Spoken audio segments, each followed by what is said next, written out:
Welcome to Linda's Corner. My name is Linda Bjork, and today we're going to be talking about financial freedom. I'm delighted to welcome special guest Gordon Stein. Gordon is a personal finance expert, international keynote speaker, blogger, and the author of Cash Flow Cookbook, $2 million in financial freedom in 60 easy recipes. You can find Gordon's book on Amazon, and I'll include a link in the description. Welcome, Gordon. I'm so glad that you could join with me today. Oh, it's great to be here in Linda's Corner. I am so delighted to be talking to you. In fact, I'm super excited. When I read through all of the things and all of the claims that you make, I thought, dang, if this man can deliver, I am interested. In fact, I even went out and I bought your book and it arrived today, like 5 minutes ago. It was in the mailbox. And so I am so excited to be learning from you today. Because for most people, finances is like your number one stressor. What are you stressed about? I'm stressed about money. And we get advice. We have some advice, but you do it differently. Can you explain what is different? What did you do that made me go buy your book? Yeah. Well, I bribed you. No, I didn't. Yeah, well, there you go. I think, when people think about finances, to me, they view it as this tug of war.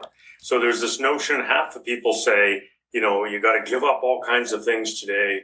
You have to budget and you have to save 10% of what you earn.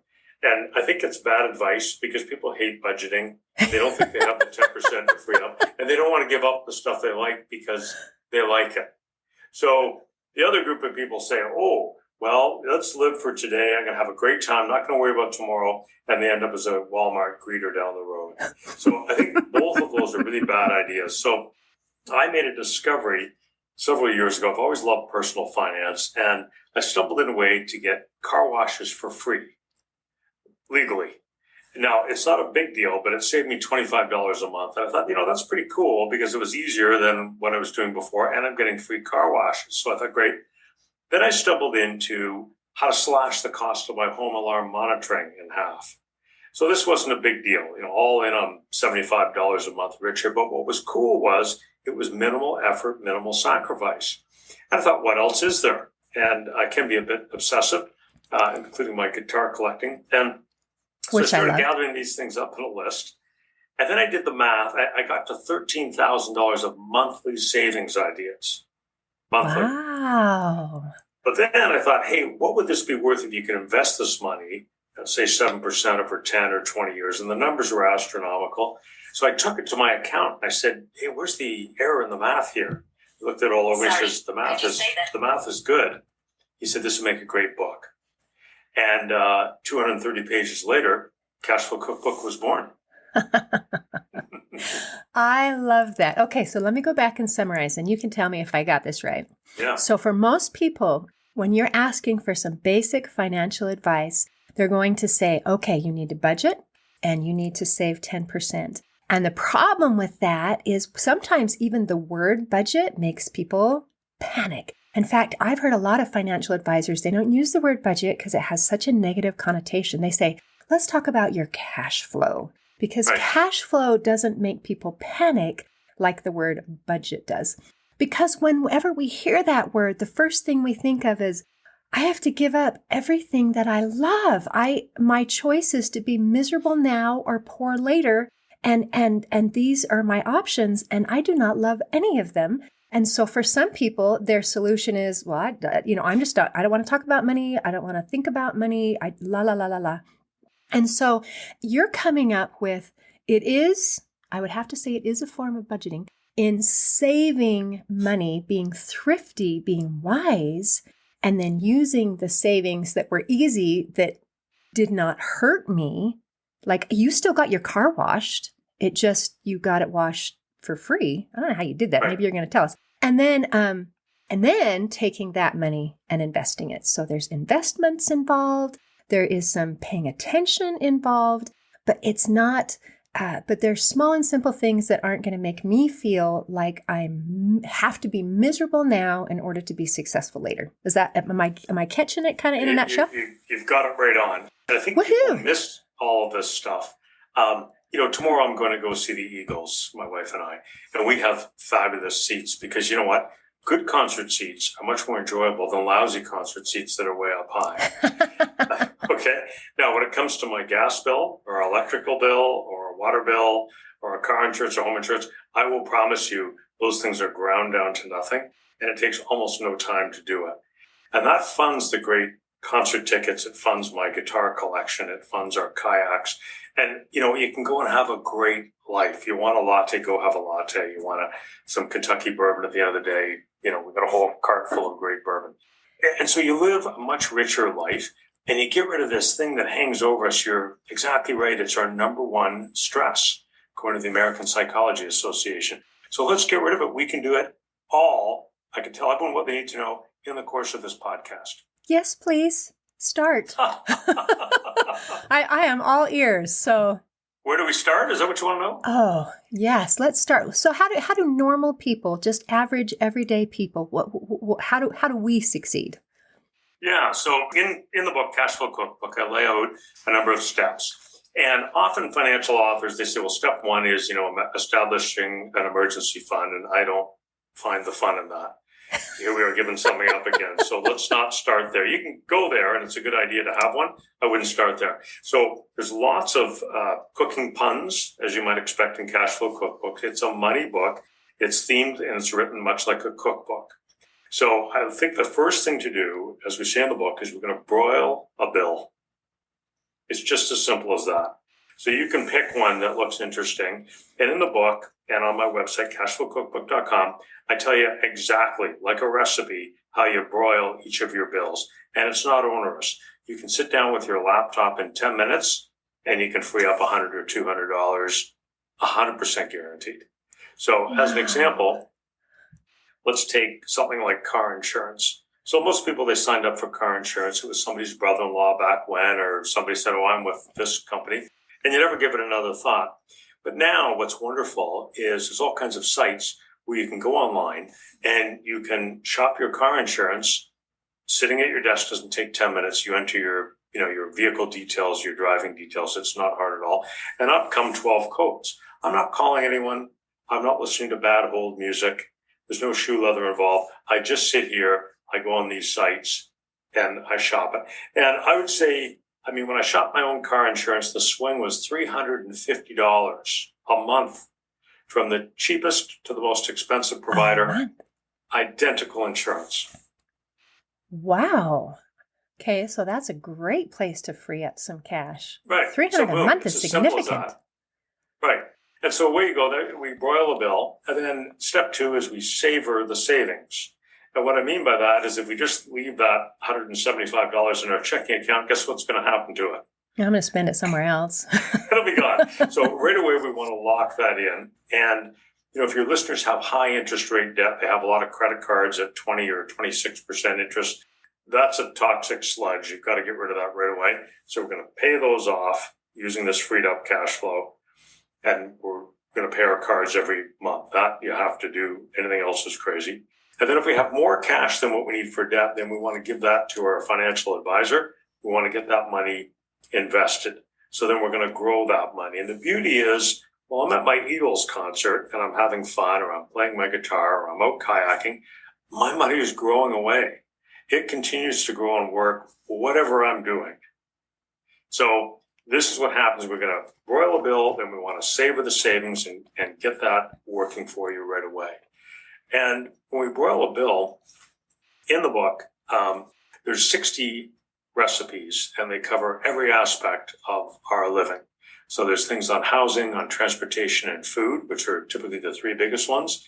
There's 3 more sections, 10 recipes per section, and then the other 3 are household, lifestyle, and financial. So every aspect of our life, we're going to go in and we're going to grind down these bills, free up the cash, and get that cash working for us even when we're not working. Oh, I love that. All right. Tell me more. And you know what? Then you can get on to I love some of your other episodes. Got a lot of stuff about getting to a higher purpose and really living your life, enjoying your life, and freeing yourself from all of these different things. And I think if we get our money tuned up, which, as you can see in the book, you can do it really simply and easily, then it enables you to do different things. Sometimes after I do a lot of speaking on the book for all kinds of different groups. And people come up to me sometimes, they say, well, this is great. I mean, I'm really convinced that using everything you're talking about, I could have an additional, $3 million at retirement, but I don't really care about the money. I want to retire early and I want to go, help the poor somewhere, or I want to build a church somewhere. And I say, great. When you have that money, you have freedom, you have options, you can do different things. Otherwise, like 64% of Americans, you're living paycheck to paycheck, and you just have to keep going to pay for all of these things. So it gives us options, it gives us freedom. I love that you brought that aspect into this conversation, because we're talking about money, and money is something that a lot of people consider as a necessary evil. And my main focus is not about money. It's about having a joyful, awesome, purpose-filled life. And money is an important part of that we have the freedom. It's not about that I'm all about getting the gazillion dollars. It's I want to be free. Right. I want to be able to not be worrying about that so that I can feel at peace. Because, there are lots of things to worry about. And, like if you've ever seen, like in the movie Forrest Gump, where he says, oh, one less thing. Well, you don't have to worry about money. It's just one less thing. So anyway, super, super helpful that this is an important piece of the whole puzzle. It absolutely is. And I often think about it. It's funny you drew it as a circle. I think about, where do people struggle? Well, to be candid, their finances are a disaster. If you speak with financial advisors, they'll tell you people who make all kinds of money and have BMWs and kids in private school and private clubs and all the rest of it, they don't actually have money, a lot of them. They got a lot coming in and a lot going out, but they don't actually have wealth. So one of the other things I talk about in the book, one of the other steps is starting to track your wealth and having some visibility in your wealth, which is just what you own minus what you owe.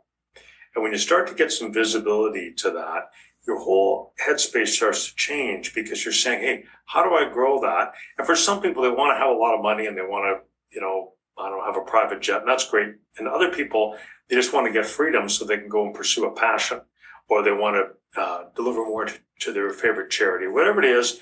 But you just get to generally a better place when your finances are at peace and when your money's working, when you're not working. That's a lovely place to be, and it feels terrific, and I want all your listeners to have it. I love that. And how wonderful that you clarified what wealth is. It's not just having a lifestyle that looks abundant to everyone who sees me on Facebook and sees how many trips I've been on and my car and my house and whatever, but it's actually that, then you repeat it again, our what we own minus what we owe. Is that how you put it? That's it, exactly. Okay. Yeah.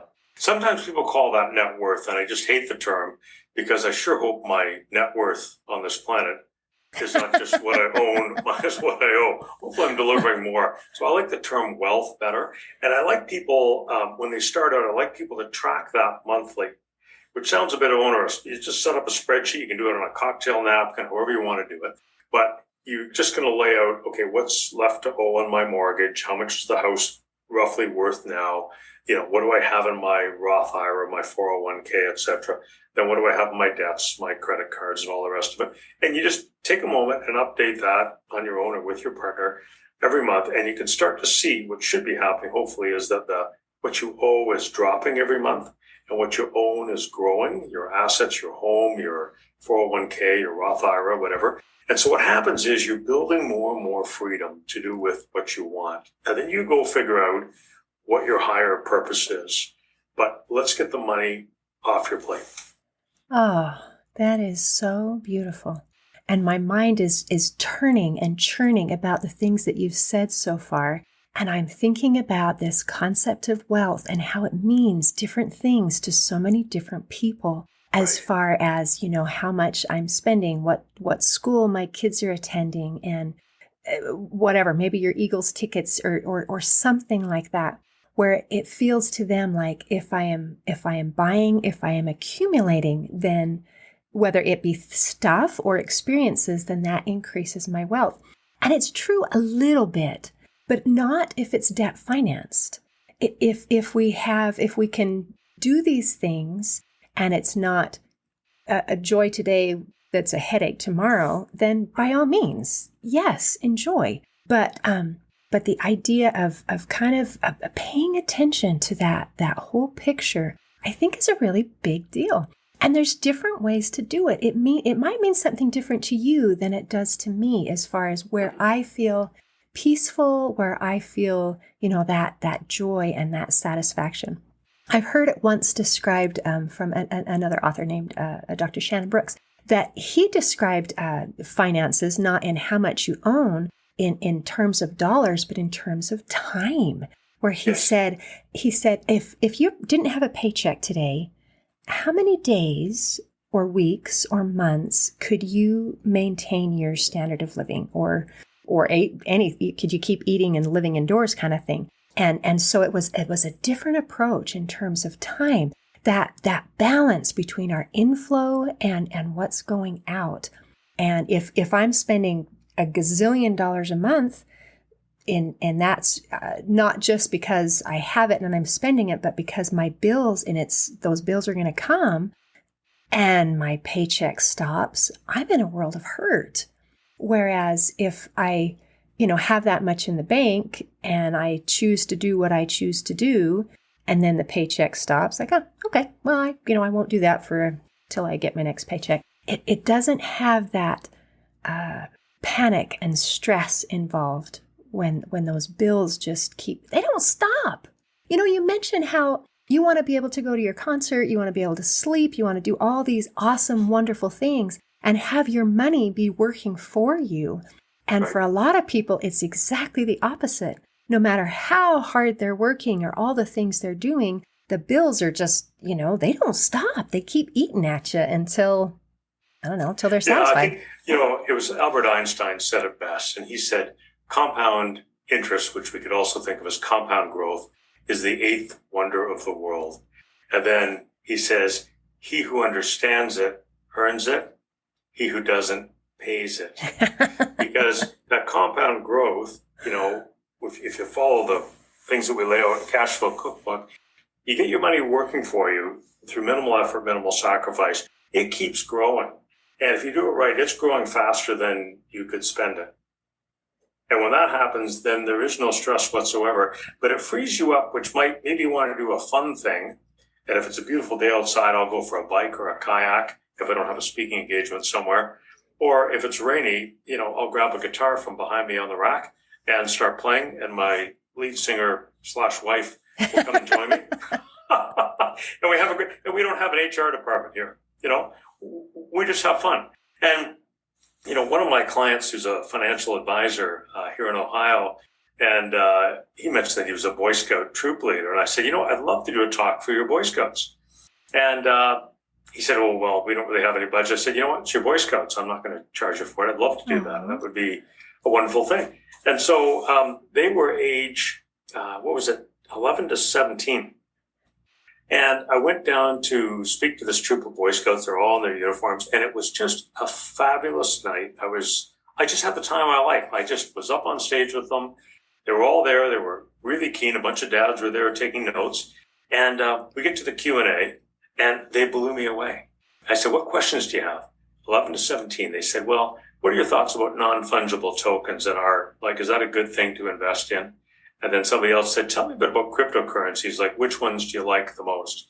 And somebody else said, the official frontier of investing, do you buy into that theory, or how would you view this? Anyway, I couldn't get out of there. These 11 to 17-year-old boys with these fabulous questions. A bunch of the dads had questions, and it was a wonderful night. And you know what? I didn't, there's no bill, I just did that to help them because I can.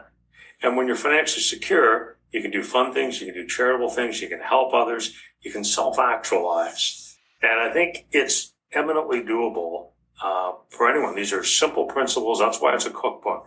They're just recipes. You just follow the recipe. And that is what I love about this, is you make it sound like I can do it. You know what? I'll give you another example. Everybody can do all of these things. So I'll give you a personal example, if that's all right. So I had to take some cholesterol-lowering pills. Lots of people take them. So I did what everyone did. I saw my doctor, blood test. Okay, we're going to have to start you on these pills. I have to take them for the rest of my life. So I leave the doctor's office, and of all the luck, there's a pharmacy right there, which of course isn't that lucky because they plant themselves right by doctor's offices. I said, hey, here's the pills, here's the prescription. And the pharmacist says, yep, great, here you go. And I said, how much are they? And she said, well, it'll run you $108 a month. And I thought, well, that's, I got to do this forever. So that's, $108. It's a decent sized sum of money. I said, well, that's a little pricey. And she said, well, if you get our drug card, then you can get them for $68 a month.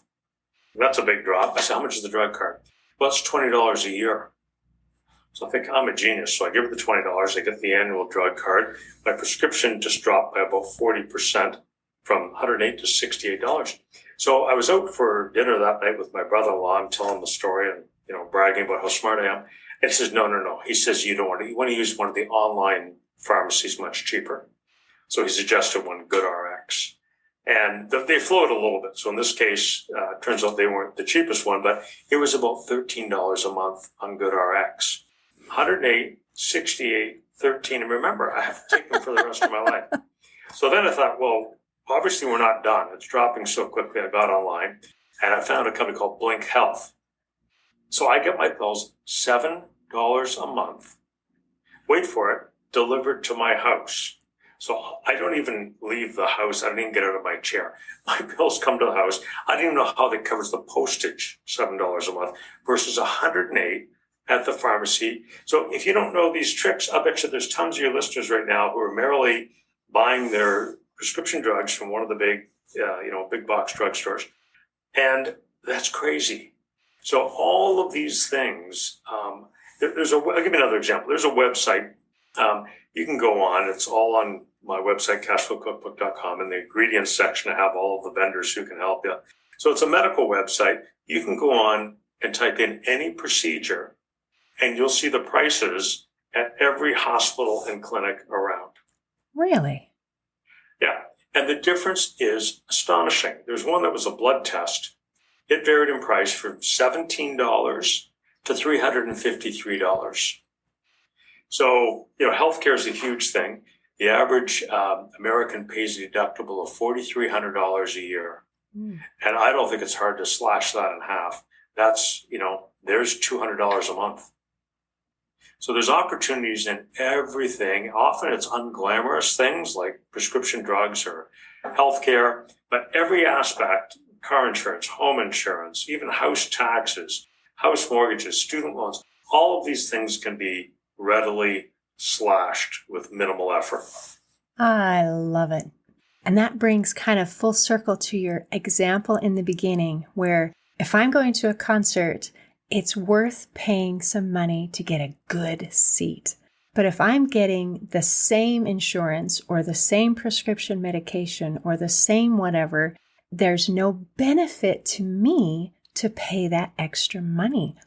And Right. So it doesn't hurt me to spend less. In fact, it feels good. Well, look at it this way. So if I can find $400 a month of savings, and if I can invest that for 40 years, that's $1 million. Nice. So now a lot of people say, the 20-year-olds will say, well, but hang on, I'll be 60 years old then. And my response to them is, I'm 60 years old right now, and I can tell you, I'd really be happy if my 20-year-old younger self did this because I'd have an extra $1 million right now. That would feel fantastic. So, and, people say, well, I'm going to be, I'm 45. I'm going to be retiring in 20 years at 65. Why are you talking about this 40-year stuff? Well, because if you're 45, the odds tell me you're going to make it to 85 and you're going to want the money then.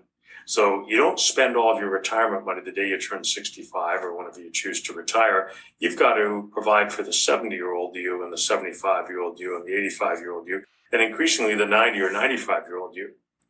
But it's just a matter of following these steps, and literally anyone can do it. Dozens and dozens of examples. I love that you talk about the different ages, because I know when we talk about the basic plan of the budget and save your 10%. And they talk about that you should start this when you're at age 20, and then you'll have this awesome retirement. And the reality is, at age 20, usually you're a poor, starving college student and there isn't a lot to save. So I love the idea of saying, whatever you can at whatever age, if today is your starting day, then today is a good day. Right. And I would say, if you're 20, these things are really important because, to your point, you've got all this time to compound. You can get a massive fortune together. But I would also say, if you're 65, you use the principles of the book. If you can lower your burn rate from $4,000 a month to $2,700 a month, heck yeah. I mean, that's going to make a really big difference in your retirement, right? It makes a difference in that I'm going to use the B word, the budget, in my budget right now.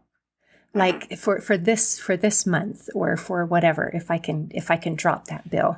So at any time, this is a really good idea. Oh, Gordon, thank you. Thank you for figuring things out. And you're so awesome because it takes intelligence to figure it out. And I think it takes some kindness and generosity to pay it forward and to say, look, this is what I've learned. And you know what? It's a true principle. And that means it's going to work for you too. So thank you for sharing. Absolutely. My pleasure. And thank you for visiting with me today. Yeah, no, real pleasure to be here. Thank you so much, Linda. Pleasure for me as well. In closing, I'd like to share a quote by Roger Babson. He said, "More people should learn to tell their dollars where to go instead of asking them where they went." Today, I invite you to make one change to improve your financial well-being. See you next time on Linda's Corner. Thanks for listening. If you enjoyed this episode of Linda's Corner, please share and subscribe to help us reach new listeners. I also invite you to check out my nonprofit, Hope for Healing, at the website hopeforhealingfoundation.org for free ebooks, free audiobooks, and other free resources to help increase happiness, build confidence and self-esteem, strengthen relationships, manage stress, and calm feelings of depression and anxiety. I also invite you to grab a copy of one of my books, like Crushed, A Journey Through Depression, or Amazon bestseller, You Got This, an action plan to calm fear, anxiety, worry, and stress. See you next time on Linda's Corner.